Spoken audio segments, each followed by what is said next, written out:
അല്ലാഹുവേ, സാധുക്കളാണ്, പാപികളാണ്, വിവരമില്ലാത്തവരാണ്, ആഖിർ സമാനിലെ ചണ്ടിച്ചവറുകളാണ്. അല്ലാഹുവേ, നീ റഊഫാണ്, കാരുണ്യവാനാണ്, കരുണാമയനാണ്. അല്ലാഹുവേ, നീയാണ് ഞങ്ങൾ രക്ഷിതാവ്, ഞങ്ങൾ നിന്റെ അടിയാറുകളാണ്. യജമാനനായ റബ്ബായ നിന്നോട് അടിയാറുകളായ ഞങ്ങൾ യാചിക്കുന്നു. അല്ലാ, നീ ഞങ്ങളെ സ്വീകരിക്കണേ റഹ്മാനെ, കബൂൽ ചെയ്യണേ അല്ലാ. ജീവിതത്തിൽ അറിഞ്ഞും അറിയാതെയും രഹസ്യമായും പരസ്യമായും വലുതും ചെറുതുമായും ചെയ്തു പോയ എല്ലാ തെറ്റുകുറ്റങ്ങളും, ഞങ്ങൾ ചിന്തിച്ചു പോയ എല്ലാ തെറ്റുകുറ്റങ്ങളും, ഞങ്ങൾ പ്രവർത്തിച്ചു പോയ, കണ്ടുപോയ, അറിഞ്ഞുപോയ, കേട്ടുപോയ എല്ലാ തെറ്റുകുറ്റങ്ങളും നിന്റെ മഹളായ ഫള് കൊണ്ട് ഞങ്ങൾക്ക് നീ പുറത്തു തരണേ അല്ലാ. ഞങ്ങളെ ഖൽബ് നന്നാക്കണേ റഹ്മാനെ, ഹൃദയം നന്നാക്കണേ അല്ലാ. വൈരാഗ്യമില്ലാത്ത ഖൽബ് തരണേ റബ്ബേ, വിദ്വേഷമില്ലാത്ത ഖൽബ് തരണേ അല്ലാ, വെറുപ്പില്ലാത്ത ഖൽബ് തരണേ അല്ലാ. ഞങ്ങളെ എല്ലാ ഖൈറിന്റെ വാതിലുകളും ഞങ്ങൾക്ക് തുറന്നു തരണേ അല്ലാ. ജീവിക്കുന്ന കാലമത്രയും ഇസ്സത്തോടെ, അന്തസ്സോടെ, അഭിമാനത്തോടെ ജീവിച്ച് അവസാനം മരിക്കുന്ന സമയം ഖൽബ് ലംഘി മുഅ്മിനീങ്ങളായി, മുത്തുമുഅ്മിനീങ്ങളായി മരിക്കുന്ന നല്ല മുത്തഖീങ്ങളിൽ ഞങ്ങളെ പെടുത്തണേ അല്ലാ. ഞങ്ങളെ ഈമാന് നീ സലാമത്തിലാക്കണേ റഹ്മാനെ. ഒരു കുതന്ത്രക്കാരുടെ കുതന്ത്രങ്ങളിലോ, ഒരു ചതിയന്മാരുടെ ചതിയിലോ, ഒരു വഞ്ചകന്മാരുടെ വഞ്ചനയിലോ, ഒരു സാഹിരീങ്ങളുടെ സിഹറിലോ, ഒരു ആയിനീങ്ങളുടെ ആയിനിലോ, ഒരു മുഫ്തിനീങ്ങളുടെ ഫിത്നയിലോ, ഒരു പ്രയാസങ്ങളിലോ ഞങ്ങളെ പെടുത്തല്ലേ അല്ലാ. ഇസ്സത്തിൽ നിന്ന് ഇസ്സത്തിലേക്ക് ഞങ്ങളെ ഉയർത്തണേ റഹ്മാനെ. അല്ലാഹുവേ, ആര് ഞങ്ങളെ കൈവെടിഞ്ഞാലും റബ്ബായ റഹ്മാനും റഹീമുമായ കാരുണ്യവാനായ കരുണാമയനായ റബ്ബായ നീ ഞങ്ങളെ കൈയൊഴിയരുതേ റബ്ബേ.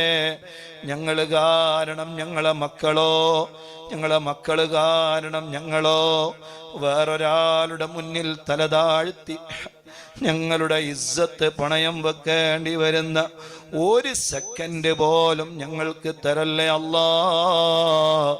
മക്ക കാണിക്കണേ അല്ലാ, മദീന കാണിക്കണേ അല്ലാ. മരണം ഖൈറാകുന്ന സമയത്ത് ഞങ്ങളെ മദീനയിലെത്തിക്കണേ അല്ലാ. അല്ലാഹുവേ, മക്കളില്ലാത്തവർക്ക് നല്ല മക്കളെ കൊടുക്കണേ അല്ലാ. ഒരു കുഞ്ഞിക്കാല് കാണാൻ കൊതിച്ച് ആശിച്ച് കഴിയുന്നവർ നല്ല നല്ല മക്കളെ നീ കൊടുക്കണേ റഹ്മാനെ. വിവാഹപ്രായമായ ആണിനും പെണ്ണിനും ഖൈറായ ഇണകളെ കൊടുക്കണേ അല്ലാ. ജോലിയില്ലാത്തവർക്ക് നീ നല്ല ജോലി കൊടുക്കണേ അല്ലാ. വാടക വീടുകളിൽ കഴിയുന്നവർക്ക് നീ മോചനം നൽകണേ റഹ്മാനെ. അല്ലാഹുവേ, അല്ലാഹുവേ, ഞങ്ങളെ മക്കളെ നീ നല്ല മക്കളാക്കണേ അല്ലാ. അദബുള്ള മക്കളാക്കണേ അല്ലാ. നല്ല ബുദ്ധിശക്തി നൽകണേ അല്ലാ. നല്ല ഓർമ്മശക്തി നൽകണേ അല്ലാ. പറഞ്ഞത് കേട്ട് അനുസരിക്കുന്ന മക്കളാക്കണേ റബ്ബേ. അല്ലാഹുവേ, വലിയ ഇസ്സത്ത് ഞങ്ങൾക്ക് മക്കളെ കൊണ്ട് നീ തരണേ അല്ലാ. ഒരു കുടുക്കിലോ, ഒരു ബലാ മുസീബത്തുകളിലോ ഞങ്ങളെ മക്കളാരെയും നീ പെടുത്തല്ല അല്ലാ. ഞങ്ങളെ ഭാര്യ ഭർത്താക്കന്മാർക്ക് നീ റാഹത്ത് നൽകണേ റഹ്മാനെ, സന്തോഷം നൽകണേ അല്ലാ. ഞങ്ങളെ സ്നേഹനിധികളായ മാതാപിതാക്കൾ ജീവിച്ചിരിക്കുന്നവർക്ക് നീ ദീർഘായുസ് കൊടുക്കണേ അല്ലാ. ആഫിയത്ത് നൽകണേ അല്ലാ. ആരോഗ്യം നൽകണേ അല്ലാ. മരണപ്പെട്ടു പോയവരുടെ ഖബർ നീ സ്വർഗമാക്കണേ അല്ലാ. ഞങ്ങൾ ഓതിയ ഖുർആനിന്റെ ദിക്റിന്റെ സ്വലാത്തിന്റെ ഹദ്ദാദിന്റെ അസ്മാഉൽ ഹുസ്നയുടെ മുന്തിയ മിഥിൽ സവാബ് ഈ ഞങ്ങളിൽ നിന്ന് ഞങ്ങളെ മദനീയം കുടുംബങ്ങളിൽ നിന്ന് മദനീയ പരിപാടി കേട്ടുകൊണ്ട് ഞങ്ങളുടെ കൂടെ ഖുർആനും ദിക്റും ചൊല്ലിയവരിൽ നിന്ന് ആരെല്ലാം മരണപ്പെട്ട് റബ്ബേ ഈ വീട്ടിൻ്റെ അഹ്ലുകാരിൽ നിന്ന് മരണപ്പെട്ടു പോയവർ, പ്രത്യേകിച്ച് ഞങ്ങൾ ആണ്ട് കഴിഞ്ഞത് അനുസ്മരണം നടത്തുന്ന പ്രിയപ്പെട്ട കരിങ്കപ്പാറ മുഹമ്മദ് കുട്ടി ഹാജി, അദ്ദേഹത്തിന്റെ ഖബറിലേക്കടക്കം അല്ലാഹുവേ അദ്ദേഹത്തിന്റെ മാതാപിതാക്കൾ, ഉപ്പാപ്പമാര്, ഉമ്മാമമാര്, അല്ലാഹുവേ അവരുടെ ഭാര്യയുടെ കുടുംബത്തിൽ നിന്ന് ഭാര്യയുടെ അവരുടെ ഉപ്പാപ്പ, ഉമ്മാമമാര്, അങ്ങനെ ഈ നാട്ടിൽ നിന്ന് മരിച്ചുപോയവർ, ഇവർ ഒരുമിച്ച് കൂടിയവരുടെ ആരെല്ലാം മരണപ്പെട്ട് ഖബറുകളിലുണ്ടോ അവരുടെയും ഖബറുകളിലേക്ക് നീ എത്തിക്കണേ അല്ലാ. മണ്ണറ നീ മണിയറയാക്കണേ അല്ലാ. എല്ലാ സന്തോഷങ്ങളും അവരെ ഖബറിൽ നീ നൽകണേ റഹ്മാനെ. ദോഷങ്ങളെല്ലാം നീ പുറത്തു കൊടുക്കണേ അല്ലാ. ഞങ്ങളെ മക്കളെ ഞങ്ങളെ കണ്ണിനും ഞങ്ങളെ കൽബിനും കതേ കുളിർമയുള്ള മക്കളാക്കണേ അല്ലാ. അവരെ കുറിച്ച് നല്ലതല്ലാത്ത മോശമായ ഒന്നും കേൾക്കേണ്ടി വരുന്നൊരു ഗതികേട് ഞങ്ങൾക്ക് തരല്ലേ റഹ്മാനേ. അല്ലാഹുവേ, ഞങ്ങളുടെ ഈ പരിപാടി നടക്കുന്ന വീട് മുഹമ്മദ് കുട്ടി ഹാജിയുടെ വീട്, അല്ലാഹുവേ അദ്ദേഹത്തിന്റെ ഭാര്യക്കും ഭാര്യന്റെ കുടുംബത്തിൽ ധാരാളം ആളുകൾ അനുജത്തി അടക്കമുണ്ട്. അതുപോലെ തൊട്ടടുത്ത നാട്ടിൽ നിന്ന് വന്ന ഉമ്മയുണ്ട്. 2-3 മുറാദുകൾ അവർ കരുതിയിരുന്നു. അൽഹംദുലില്ലാഹ് അതൊക്കെ റാഹത്തായിട്ടുണ്ട് എന്ന് പറഞ്ഞ് ഞങ്ങളെ കയ്യിൽ അതിലേക്ക് നേർച്ചയാക്കിയ സംഖ്യകളൊക്കെ കൊണ്ടുവന്ന് തന്നിട്ടുണ്ട്. ഇനിയും വലിയ മുറാദുകൾ ഞങ്ങളോട് ദുആ കൊണ്ട് വസിയത്ത് ചെയ്തിട്ടുണ്ട്. വിൽപ്പനക്ക് വെച്ചതുണ്ട്. എല്ലാ കടങ്ങളും എല്ലാ പ്രശ്നങ്ങളും എല്ലാ പ്രയാസങ്ങളും എല്ലാ വേദനകളും എല്ലാ വിഷമങ്ങളും അവർക്കും ഞങ്ങൾക്കും ഈ കുടുംബത്തിനും നീ പരിഹരിക്കണേ അല്ലാ. ജീവിക്കുന്ന കാലമത്രയും ഈമാനോടെ ജീവിച്ച് അവസാനം കൽബ് ലംഘി മരിക്കുന്ന മുത്തഖീങ്ങളിൽ ഞങ്ങളെ എല്ലാവരെയും നീ പെടുത്തണേ അല്ലാ. ഞങ്ങളെ മദനീയം കുടുംബത്തിന് നീ കാവലാകണേ റഹ്മാനേ. അല്ലാഹുവേ, എല്ലാ നിലക്കും നീ ഞങ്ങളെ ഏറ്റെടുക്കണേ അല്ലാ.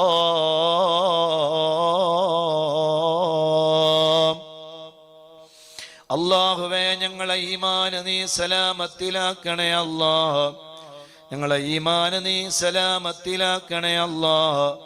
ഞങ്ങളെ ഈമാന് നീ സലാമത്തിലാക്കണേ അല്ലാ. ഞങ്ങളെ ഈമാന് നീ സംരക്ഷിക്കണേ അല്ലാ. അല്ലാഹുവേ, ഞങ്ങളെ മദനീയ പരിപാടി ഇജാബത്തുള്ള മജ്ലിസാക്കണേ അല്ലാ. 151-ാമത്തെ വീടിൻ്റെ കുറ്റിയടിക്കൽ കർമ്മം ഇന്ന് നടന്നു. അല്ലാഹുവേ, എല്ലാ അർത്ഥത്തിലും ഇനിയുള്ള എല്ലാ വീടുകളും എല്ലാ സയ്യിദന്മാരുടെ വീടുകളും അത് പൂർത്തിയാക്കി അവർക്ക് നല്ല വീട് വെച്ച് കൊടുക്കാൻ ഞങ്ങൾക്ക് തൗഫീഖ് നൽകണേ അല്ലാ.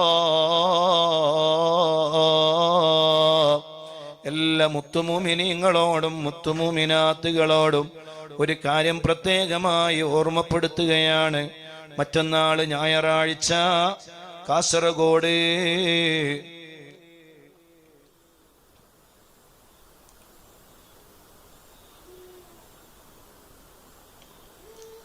ഇൻഷാ അല്ലാഹ് എല്ലാവരോടുമായൊരു കാര്യം ഓർമ്മപ്പെടുത്തുകയാണ്. Kasaragod Vidyanagar sunrise park auditorium അവിടെ വെച്ചുകൊണ്ട് ജൂലൈ 20 ഞായറാഴ്ച അഥവാ മറ്റന്നാള് ഹിജ്റയുടെ യാത്രാ ദൃശ്യാവിഷ്കാരം എന്ന ഹിജ്റ എക്സിബിഷൻ ഇൻഷാ അല്ലാഹ് എക്സ്പെഡിഷൻ നടക്കുകയാണ്. മുഹിമ്മാത്ത് മദ്ഹുർ റസൂൽ ഫൗണ്ടേഷൻ സംഘടിപ്പിക്കുന്ന മഹബത്തിന്റെ ദൃശ്യവിരുന്ന് ഹിജ്റ എക്സ്പെഡിഷൻ, ഹിജ്റയുടെ യാത്രാ ദൃശ്യാവിഷ്കാരം ഇൻഷാ അല്ലാഹ് ഡോക്ടർ ഫാറൂഖ് നഈമി ഉസ്താദിന്റെ നേതൃത്വത്തിൽ ജൂലൈ 20 ഞായർ മറ്റന്നാൾ വൈകുന്നേരം 5 മണിക്ക് കാസർഗോഡ് വിദ്യാനഗർ സൺറൈസ് പാർക്ക് ഓഡിറ്റോറിയത്തിൽ വെച്ച് നടക്കുകയാണ്. എല്ലാവർക്കും കർണാനന്ദകരമായ നയനമനോഹരമായ ഒരു കാഴ്ചയാണ് മുഹിമ്മാത്ത് മദ്ഹുർ റസൂൽ ഫൗണ്ടേഷൻ ഒരുക്കുന്ന മഹത്തായ മഹബ്ബത്തിന്റെ ദൃശ്യവിരുന്ന് എന്ന പരിപാടി. ഇൻഷാ അല്ലാഹ് എല്ലാവരും കാണേണ്ട പ്രത്യേകമായൊരു നല്ല മനോഹരമായൊരു പരിപാടിയാണ്. ബഹുമാനപ്പെട്ട ഡോക്ടർ ഫാറൂഖ് നഈമി ഉസ്താദ് മക്കയിൽ നിന്ന് മദീനയിലേക്ക് മുത്തുനബി സ്വല്ലല്ലാഹു അലൈഹി വസല്ലം തങ്ങൾ ഹിജ്റയുടെ ഭാഗമായി യാത്ര ചെയ്ത വഴികളിലൂടെ യാത്ര ചെയ്ത് ആ യാത്രയുടെ അനുഭവങ്ങളെ വളരെ മനോഹരമായി ദൃശ്യവൽക്കരിച്ചുകൊണ്ട് അവതരിപ്പിക്കുന്ന ഒരു പ്രത്യേകമായ കർണാനന്ദകരമായ നയനമനോഹരമായ ഒരു പരിപാടിയാണ്. അതുകൊണ്ട് തന്നെ ഇൻഷാ അല്ലാഹ് എല്ലാവരും ആ പരിപാടിയിൽ പങ്കെടുക്കണം. വിദ്യാനഗറിലെ ആ പരിപാടിയിൽ എല്ലാവരും പങ്കെടുത്ത് അത് വിജയിപ്പിക്കണം. എല്ലാവരെയും എല്ലാ ബഹുമാന ആദരവുകളോടെയും ആ പരിപാടിയിലേക്ക് ഇതിന്റെ സംഘാടകർ പ്രത്യേകം ക്ഷണിക്കാൻ വേണ്ടി ഏൽപ്പിച്ചത് പ്രകാരം എല്ലാവരെയും ആ പരിപാടിയിലേക്ക് ക്ഷണിക്കുന്നു. അല്ലാഹു സുബ്ഹാനഹു വ തആല അതെല്ലാം അല്ലാഹു വിജയിപ്പിക്കട്ടെ. അതുപോലെ തന്നെ ഫ്ലൈറ്റിൽ നിന്ന് മരണപ്പെട്ടു പോയി ഒരു ചെറുപ്പക്കാരൻ,